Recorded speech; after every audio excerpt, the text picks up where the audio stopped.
هغه دې علاقې کې چې سیدان څنګه راغلي دي او دوی ته چې باجي وي د دې دغه څه اصل حقیقت څه دا واضحه خبره ده چې دې ځای کې چې کوم سادات راغلي نو پخوا په دې وطن کې یاغي وو، په دې وطن کې هندوان پاتې شوي دي، په دې وطن کې سیکان پاتې شوي دي. دا فتوحات دا چې سواتي قوم هغه کړ دي یا خونخیل قوم هغه کړ دي، نو دا د ساداتو په مشرۍ کې سادات دو سره باقاعده هغه د سوات نه د هغې نه دو سره هغه راغلي، بیا د قندهار د افغانستان نه دو سره راغلي. نو دا د سادات د دو د مشري دا د دغه خلقو هغه منل وه. نو دو به چې څه قسم هغه جهاد کو یا څه قسم کاروایي هغه به یې کوله، نو د هغو په مشوره او د هغو په وینا هغه به یې کوله. نو اگر چې کمانډر هغه به بل څوک و، ولې مشیر او وینا کوونکی مشوره ورکوونکی هغه به یو مشر د ساداتو یو مشر به. زمونږ اوس هم دا روایات دي چې تقریبا په هر کلي کې هغې کې یو یا دوه کوره هغه د سادات وي. دا یو کور او دوه کوره دا چې د ساداتو په هر کلي کې هغه وي. نو دا د دې وجې نه هغه دي چې خلقو دا د دعا دپاره او خلقو دا د خپل د راهنمایۍ دپاره دا به یو عزت ګڼه. او بیا تاسو هغه ګورئ چې کوم د غوره خسینې دي او ښه خسینې دي، نو هغه د سواتي قوم یا خونخیل قوم هغو ټولو هغو ساداتو له ورکړي دي، ځکه د هغو په دې فتوحاتو کې د هغو ډېره غټه هغه حصه وه. دا پیر بابا رحمه الله دا ډېر لوی انسان هغه تیر شوی دی، هغه سید و. دې سره دا خونخیل د دو دغه نیکه هغه د سره هغه خادم و او ټول سواتي قوم هغه د دو خدمتګار و.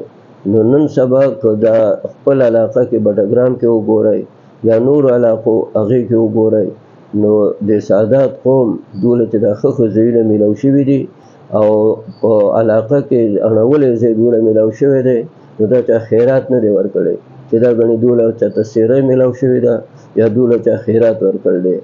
دا د دو د حق میلاو شوی دی، دو چې کوم قربانۍ کړي او دو چې د دې سواتي قوم یا د خونخیل قوم د دو کومه مشري کړله، نو دا هغو له چې څنګه حصې هغه میلاو شوي دي، نو دغه شانتې دی نو حصې هغه سادات قوم له میلاو شوي دي.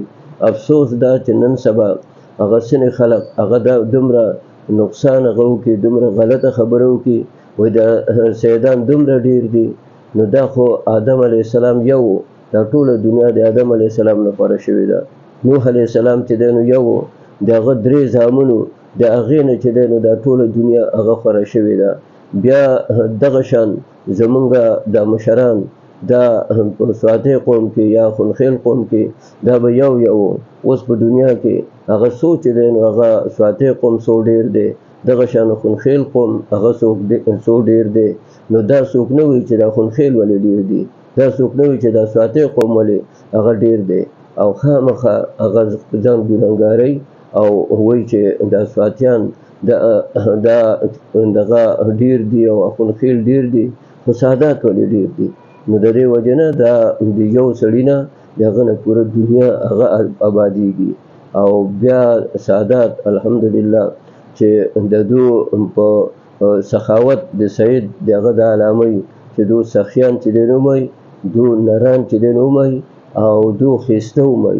نو اکثر چې دی نو تاسو ګورئ سادات دا په دې صفاتو سره دو کې نرتوب ومئ، هغه د امام حسن او د امام حسین چې هغو کې هغه شجاعت هغه د نبي کریم صلی الله علیه وسلم نه په واسطې د حضرت فاطمه او په واسطې د حضرت علي هغه راغلی و.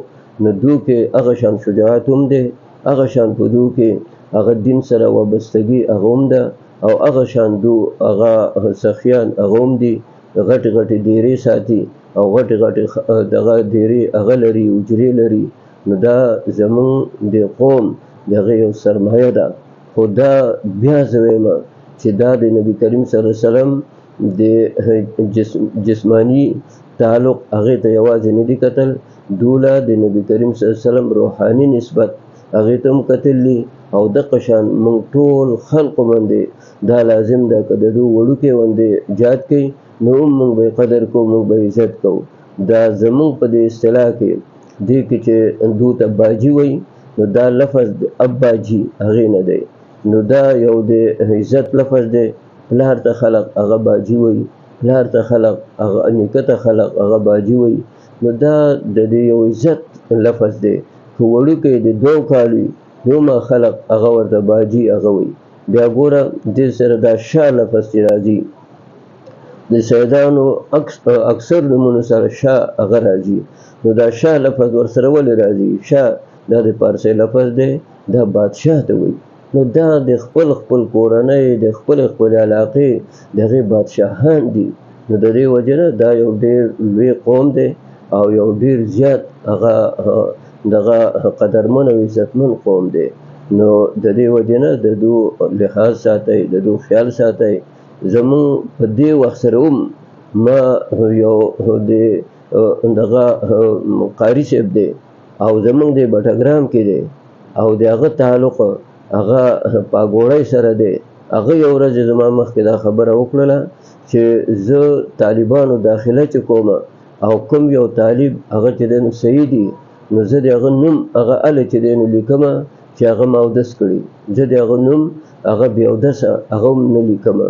ګوره داسې احترام هغه چې څوک د ساداتو هغه چې دی نو هغه کوي نو الله تعالی به ترې څوک خوشحالېږي، ځکه چې د نبي علیه السلام په نسبت هغې سره کوي چې د سید نوم په بې اودسه باندې هغه نه لیکمه. او نن سبا مونږه داسې قسم خبرې هغه کوو او ښه اهل علم دا د سپینو جامو والا خلق او ښه اهل علم داسې خبرې کوو چې هغه مولا نه دي چې دی نو کول هغه په کار. الله د مولا د سادات قوم د نبی علیه السلام په نسبت سره الله تعالی د موږ له د دو عزت او اکرام هغه نصیب کړي او نبی علیه السلام د په خپل دغه کوم د نبی علیه السلام نسبت ته الله دغه ذریعه سره د الله تعالی د نبی علیه السلام شفاعت زموږ نصیب کړي او د نبی علیه السلام په سنت او په طریقو باندې چلیدلو توفیق دی الله موږ راکړي. واخر دعوانا الحمدلله رب العالمین.